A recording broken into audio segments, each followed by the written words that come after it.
महाराष्ट्र का नांदेड़ जिला इन दिनों भीषण बाढ़ की चपेट में है, जिसके चलते जिले भर में लगभग 3.5 लाख हेक्टेयर फसलें बर्बाद हो गई हैं। बारिश के कारण किसानों और वहां के स्थानीय निवासियों को भारी नुकसान हुआ है, लेकिन संबंधित अधिकारियों और जिम्मेदार जनप्रतिनिधियों का इस ओर कोई ध्यान नहीं है। आलम यह है कि एक ओर जहां भारी बारिश के कारण कई गांव पानी में डूब गए हैं और किसानों को भारी नुकसान हुआ है, तो वहीं दूसरी तरफ सत्ताधारी और विपक्ष दोनों ही नांदेड़ में दूसरे कार्यक्रमों में शिरकत करते नजर आ रहे हैं, लेकिन उनका इस ओर कोई ध्यान नहीं है। नहीं, आपका पूछने का जो ये इशारा है मैं समझ रही हूँ, लेकिन इस विषय में मैं अपना मत कोई व्यक्त नहीं करूँगी।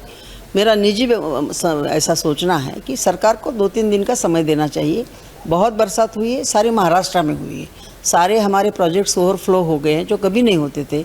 ये एक तरह से एक खुशी की बात है, लेकिन दूसरी तरफ जो 8 मौतें हुई है उनकी तरफ सरकार निजी ध्यान भी दे रही है और शायद पैसा भी दे रही है। उनसे पैसा देने से वो आदमी जिंदा नहीं होंगे, लेकिन ये जो हो रहा है ये अतिवृष्टि के कारण हो रहा है। तो हम जब वृष्टि नहीं होती है तब वृष्टि करते हैं, जब वृष्टि होती है तो सरकार के पास ऐसा कोई यंत्र नहीं है जो इंद्रदेव को कंट्रोल करे। वो बरसना है तो बरसता है, नहीं बरसना है तो नहीं बरसता है, लेकिन सरकार अपनी योजना करने पे लगी हुई है, ऐसा मेरा मत है। थोड़ा 2-3 दिन रुकते हैं, कुछ अच्छे निर्णय नहीं आए तो फिर हम सड़क पे उतरेंगे और क्या करेंगे। देखिए, तस्वीरें आपको दिखा रहे हैं, एक खेतों की वो तस्वीरें हैं जहां फसल पूरी तरह बर्बाद हो चुकी है। नांदेड़ जिला इन दिनों भीषण बाढ़ की चपेट में है। जगह जगह बारिश से न केवल किसान बल्कि जानवर भी परेशान हैं। खेतों में किस कदर पानी भरा हुआ है, तस्वीरों में आप अंदाजा लगा सकते हैं कि कितना भारी नुकसान नांदेड़ जिले में हुआ होगा। इसी खबर पर ज्यादा जानकारी के लिए नांदेड़ से संवाददाता धनंजय सोलंकी हमारे साथ जुड़ रहे हैं। देखिए धनंजय जी, आपसे जानना चाहेंगे, नांदेड़ जिला भयंकर भीषण की बाढ़ की चपेट में है। जगह जगह खेतों में पानी भरा हुआ है, जनमानस को बहुत नुकसान भी हुआ है। आपसे सबसे पहले वहां की स्थिति जानना चाहेंगे, क्या कुछ माहौल इस वक्त नांदेड़ में है? अभी बारिश और बाढ़ को लेकर क्या कुछ स्थिति वहां बनी हुई है? अंजलि, अगर देखा जाए तो महाराष्ट्र में सबसे ज्यादा अगर बारिश की स्थिति और जहां पर ज्यादा नुकसान हुआ है वो है मराठवाड़ा में तकरीबन 8 डिस्ट्रिक्ट आते हैं, जिसमें छत्रपति संभाजीनगर, जालना, बीड, हिंगोली, नांदेड़, परभनी और धाराशिव, ये 8 डिस्ट्रिक्ट मराठवाड़ा में आते हैं। लेकिन यातायात स्थिति अगर देखी जाए और बाढ़ के चपेट में आने वाली स्थिति अगर देखी जाए तो नांदेड़ जिले में ज्यादातर नुकसान जो है यहाँ पर हुए वाला पाया जाता है, क्योंकि नांदेड़ जिला जो है वो पूर्व मुख्यमंत्री अशोक चौहान का जिला माना जाता है। और यहाँ की अगर स्थिति देखा जाए तो यहाँ पर तकरीबन 3.5 लाख हेक्टेयर फसलों का यहाँ पर नुकसान हुआ है। यहाँ अगर देखा जाए तो यहाँ पर केली, दूसरी हल्दी, सोयाबीन, मूंग, उड़द, ये जो फसलें हैं यहाँ पर ली जाती है। लेकिन यहाँ की जो अगर हालत देखी जाए तो सत्ता पक्ष के साथ विपक्षी नेता भी अभी होश खो बैठे जैसी स्थिति में दिखाई पड़ते हैं, क्योंकि नांदेड़ जिले में देखा जाए तो यहाँ पर जान माल का इतना नुकसान हुआ दिखाई पड़ रहा है, जहाँ पर जो किसान तकरीबन 8 से लेकर 13 किसानों की मौत यहाँ पर हो चुकी है। ये सबसे बड़ा आंकड़ा महाराष्ट्र में है। और ऐसी स्थिति में यहाँ पर किसानों का जो पशुधन है उसका भी नुकसान हो चुका है, जिसमें जो गाय है, भैंस है, वो ये बाढ़ स्थिति में बह के गई है, मर गई है। ये स्थिति रहते हुए भी और किसान पूरी तरह से बर्बाद हो चुका है। और इसमें अगर सत्ताधारी और विपक्ष के नेता जो है वो मानवता त्याग कर लाश के आगे नाच रहे हैं, ऐसी स्थिति यहाँ पर दिखाई पड़ती है, क्योंकि जहाँ भारी बारिश के कारण कई गांव पानी में डूब गए हैं और किसानों को भारी नुकसान हुआ है। वहीं दूसरी तरफ धनंजय देखिए सत्ताधारी पक्ष की ओर हम आते हैं, लेकिन सबसे पहले आपसे ये जानना चाहेंगे कि ये जो भीषण बाढ़ नांदेड़ जिले के आसपास, जिसे आपने मराठवाड़ा का आपने जिक्र किया, वहां सबसे ज्यादा जो है बाढ़ आई है और कृषि को सबसे ज्यादा नुकसान जो है कृषि को आया। जानवर जो है बाढ़ की चपेट में बह गए हैं, घरों में पानी घुस गया है। और आपसे ये जानना चाहेंगे कौन सी फसलें हैं जो मुख्यतः जो है नुकसान की चपेट में आई है? क्या कुछ जानकारी आपके पास है? और ये भी जानना चाहेंगे कि अभी वहां पर जो किसान है आपने आंकड़ा बताया 14 किसानों की मौत हो चुकी है। स्थिति बहुत देखिए चिंताजनक है। क्या कुछ एक्शन इस पूरे मामले पर लिया गया है? राहत बचाव कार्य कैसे काम कर रहा है और लोगों की मदद तक क्या कुछ मदद पहुंच रही है लोगों तक? अंजलि, एक बात कही जाए तो हसनाल बोल के एक ग्राम है जिसके बाजू में एक लेंडी नाम का एक जो प्रकल्प है यहाँ वहां पे हो गया है, जिसकी स्थिति अगर देखी जाए तो वहां पर जो डैम हुआ है उसके वो डैम की स्थिति की वजह से वहां पे भारी मात्रा में नुकसान हुआ है। अगर देखी जाए तो जल संपदा विभाग की ओर से जो वहां पे एहतियात बरतनी चाहिए वो एहतियात वहां पे बरती नहीं गई है। इसके वजह से यहाँ वहां पर जान माल का भारी मात्रा में नुकसान हुआ है।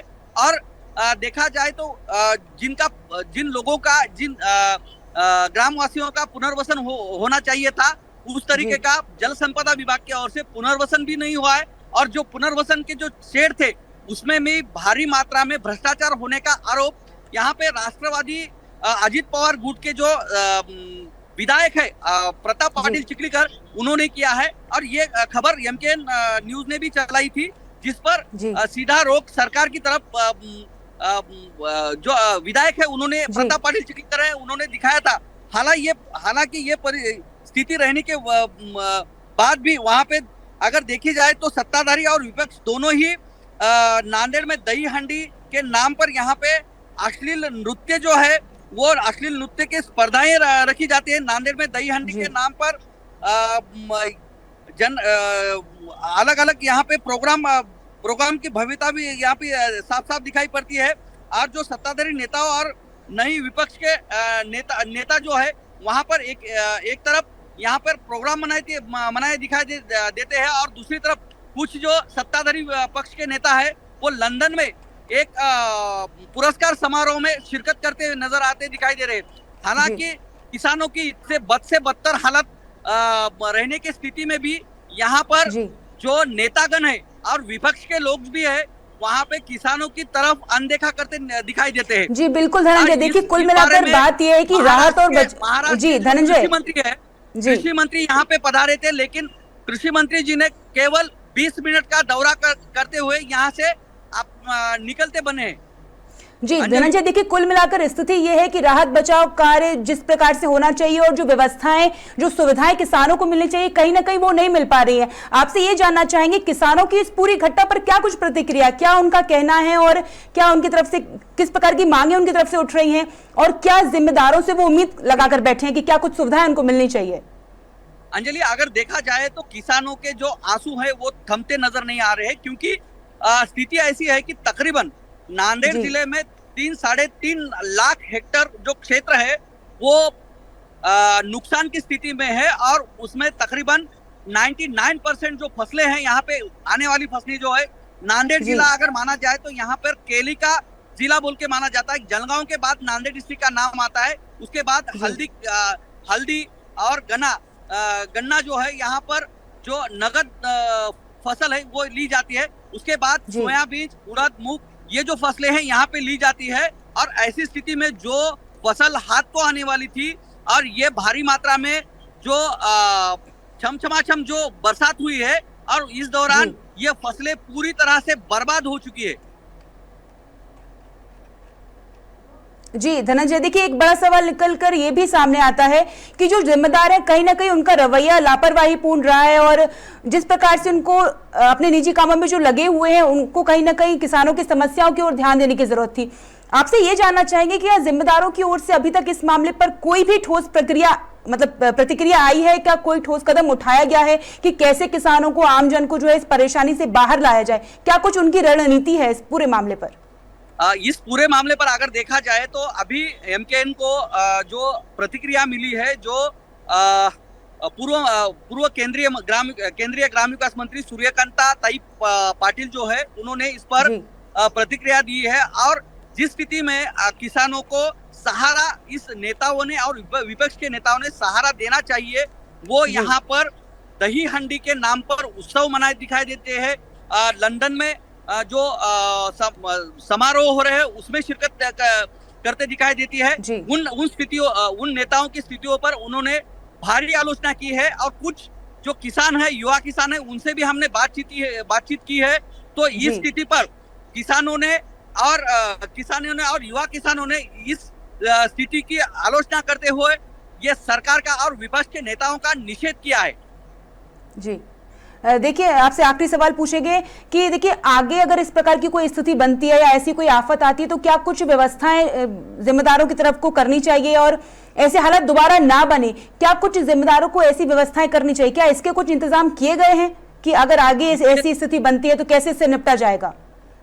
एक बात कही जाए तो अंजलि, एक बात है कि लेंडी जो प्रकल्प है इसके बारे में आज कुछ महीने पहले किसानों में भारी मात्रा पर इस प्रकल्प के विरोध में आंदोलन छिड़ा था और यहाँ पे जो गढ़ भरनी होनी चाहिए या वहाँ पे पानी का जो अटकाव होना चाहिए इसके विरोध में विरोध प्रदर्शन किए थे। लेकिन जल संपदा विभाग ने इस बारे में कोई भी सतर्कता नहीं बरतने के कारण ये जो दुर्घटना हुई है ये इसका जो सही मात्रा में जिम्मेदार जो है तो वो पूरी तरह से जल संपदा विभाग है, क्योंकि जल संपदा विभाग ने जिस तरीके से उन ग्रामवासियों का पुनर्वसन करना चाहिए था उस तरीके का पुनर्वसन नहीं हुआ है और इसके वजह से ये जल हत्याकांड होने का आरोप वहां के ग्रामीणों ने किया है।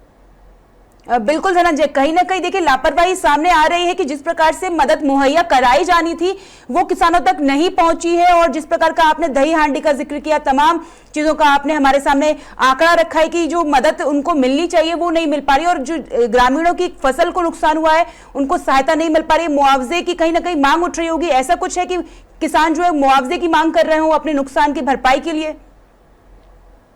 हाँ, बिल्कुल सही है, क्योंकि किसानों की स्थिति ऐसी है कि उनके ये भारी वर्षा में उनके खाने पीने का तो छोड़ो, लेकिन जो पहनने के कपड़े हैं वो भी वहां पे पानी में पूरी तरह से बह गए हैं और उनके जो रहने के जो आवास है वो पूरी तरह से ढह चुके हैं और वहां से तकरीबन 3-3.5 हजार लोग जो है वहां से वो ग्राम से बाहर निकल चुके हैं। इस स्थिति में सरकार ने जो तत्काल मिलने वाली जो उनकी मदद है वो होनी चाहिए और किसानों को यहाँ पर कर्ज माफी करना चाहिए।